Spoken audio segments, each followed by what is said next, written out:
O vento do deserto cortava o silêncio como uma lâmina invisível.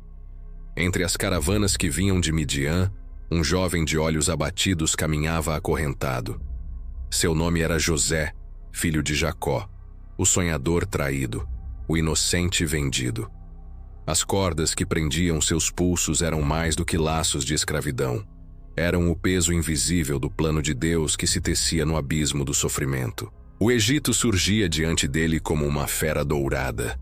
Torres erguidas para falsos deuses, estátuas de pedra que pareciam observá-lo.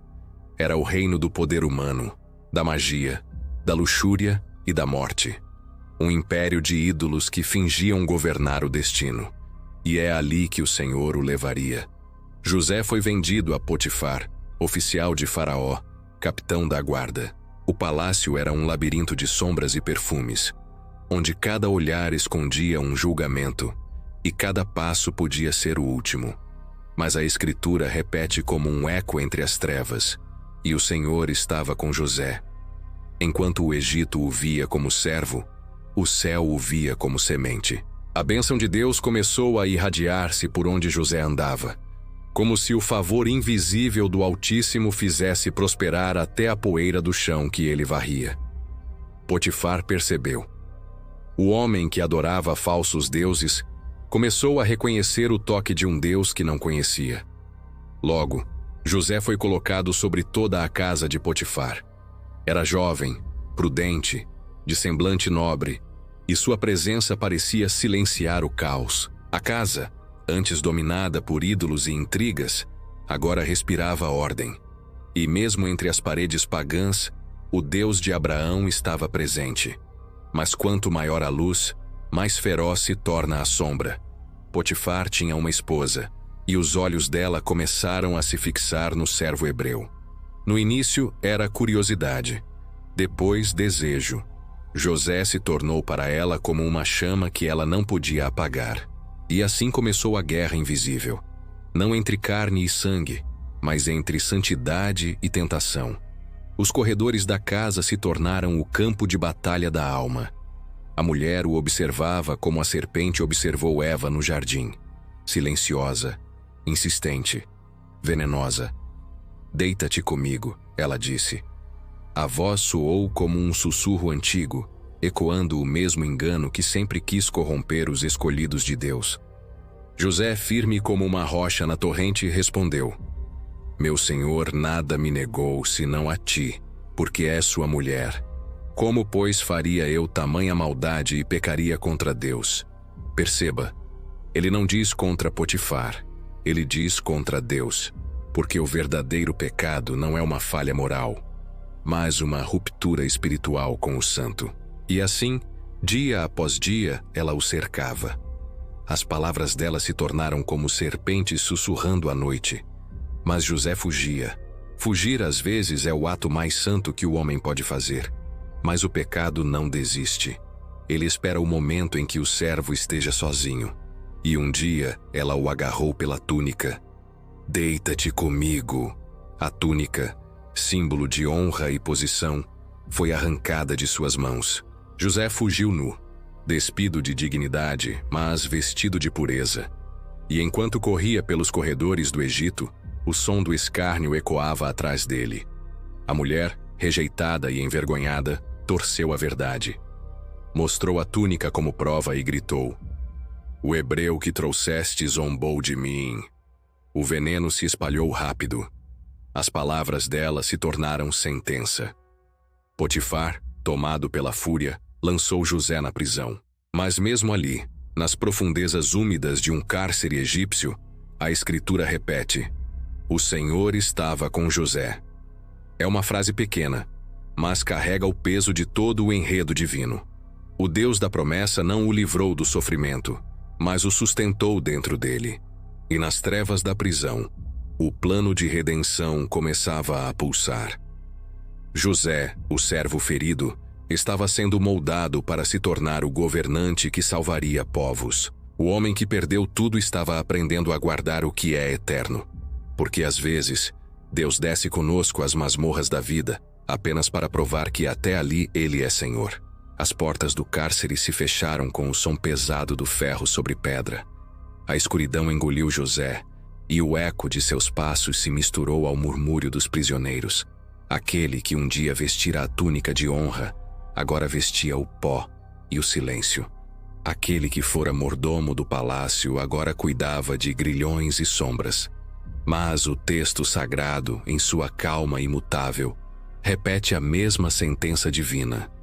O Senhor estava com José. Essa frase não é consolo leve. É uma sentença de fogo. Significa que a presença de Deus não o poupou do abismo. O acompanhou até dentro dele.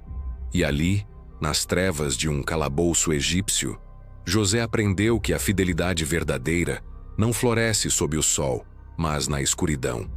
O carcereiro, impressionado por aquele jovem hebreu que não murmurava, que não amaldiçoava, que trabalhava em silêncio como quem serve ao invisível, entregou-lhe tudo sob cuidado.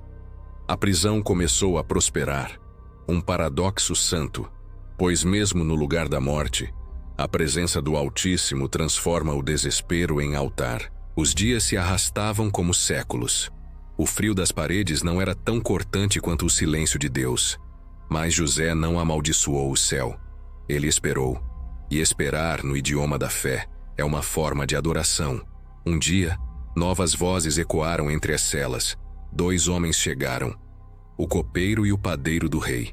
Homens acostumados à riqueza, agora curvados pela ira do faraó. A providência começava a mover suas peças. José os observou, e algo em seus semblantes denunciava tormento. Naquela noite ambos sonharam. Na manhã seguinte, José se aproximou e com ternura perguntou: "Por que estão tristes hoje?"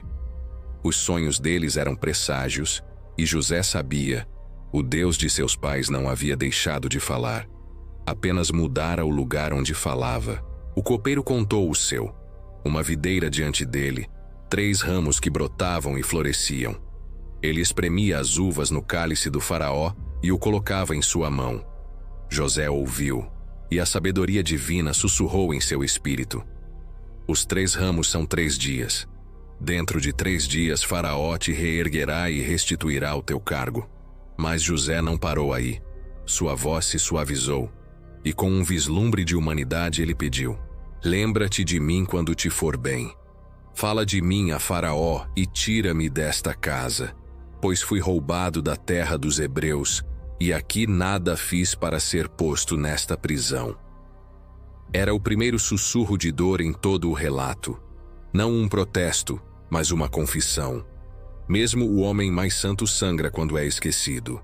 Então o padeiro contou seu sonho: 3 cestos de pão sobre sua cabeça. E as aves vinham e comiam o pão. José fechou os olhos, e o Espírito o fez compreender. Os 3 cestos são 3 dias. Dentro de 3 dias, Faraó tirará tua cabeça e te pendurará numa árvore, e as aves comerão a tua carne. O silêncio que seguiu foi sepulcral. O pão, que deveria nutrir, se tornara símbolo de juízo. Assim, o mesmo Deus que exalta também abate. E como foi dito, assim aconteceu. 3 dias depois, Faraó restaurou o copeiro e executou o padeiro. Mas o copeiro esqueceu-se de José. 2 palavras que pesam como pedras no coração. Esqueceu-se dele. E o cárcere mergulhou novamente no tempo sem relógio, na espera sem resposta. Mas o esquecimento do homem é o terreno secreto onde Deus planta os seus milagres. Enquanto José desaparecia da memória dos homens, ele crescia no plano invisível do céu. Porque a fidelidade verdadeira não é medida pelo fruto imediato, mas pela constância silenciosa de quem crê mesmo quando não há sinais. José, o esquecido, tornou-se o protótipo do servo de Deus que um dia seria também traído, vendido, condenado injustamente. E ainda assim, permaneceria fiel. O Egito dormia em seu esplendor, alheio ao que germinava nas sombras.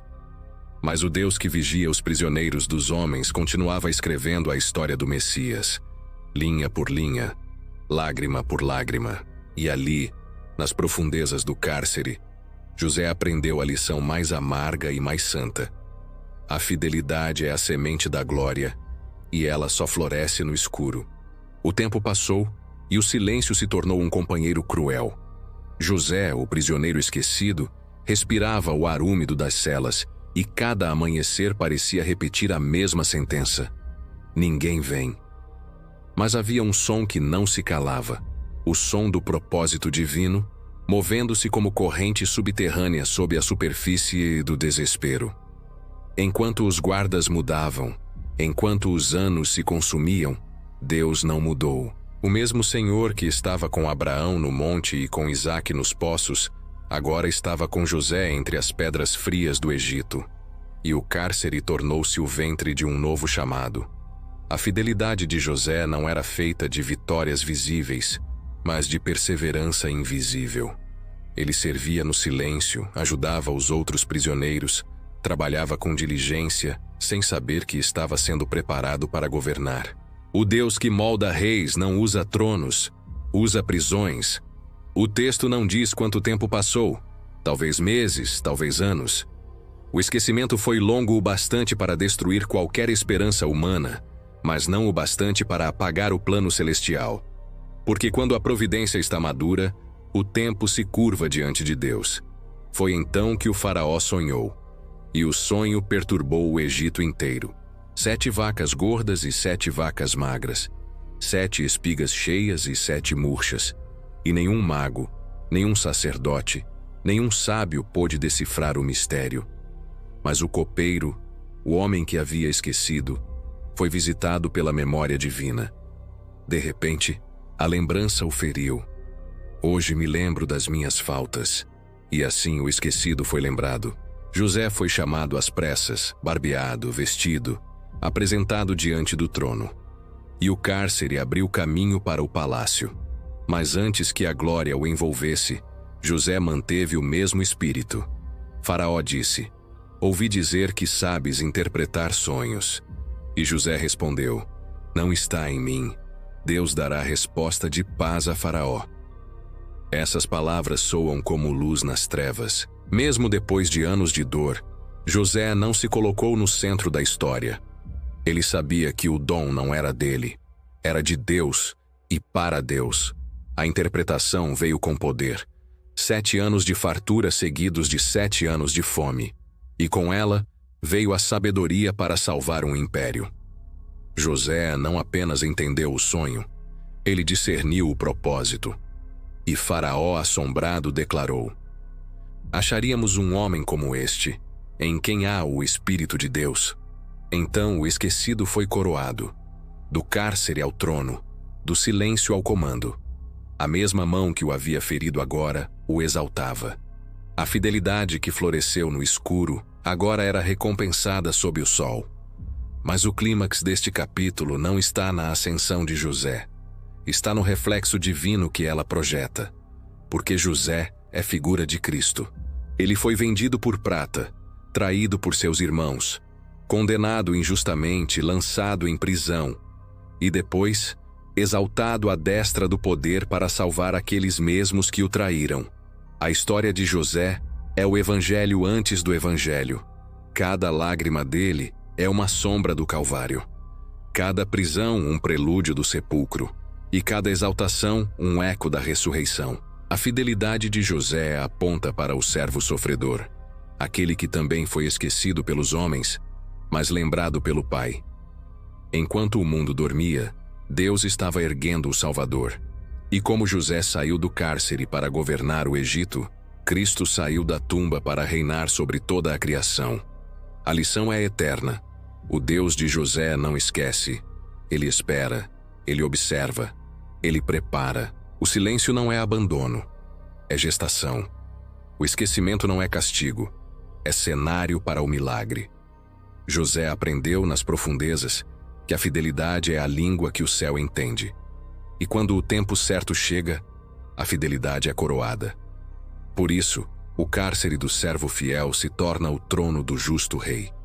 O Egito se curva diante de um homem que o mundo rejeitou. E o mundo inteiro, um dia, se curvará diante de Cristo, o Filho rejeitado que foi exaltado para sempre. Assim termina Gênesis 39. não com uma libertação visível, mas com a certeza invisível de que o Deus que desce às prisões é o mesmo que levanta reis do pó. O homem esquecido tornou-se o portador da salvação. E o Deus que o acompanhou na cela continua até hoje, habitante das sombras, exaltando os fiéis no tempo certo.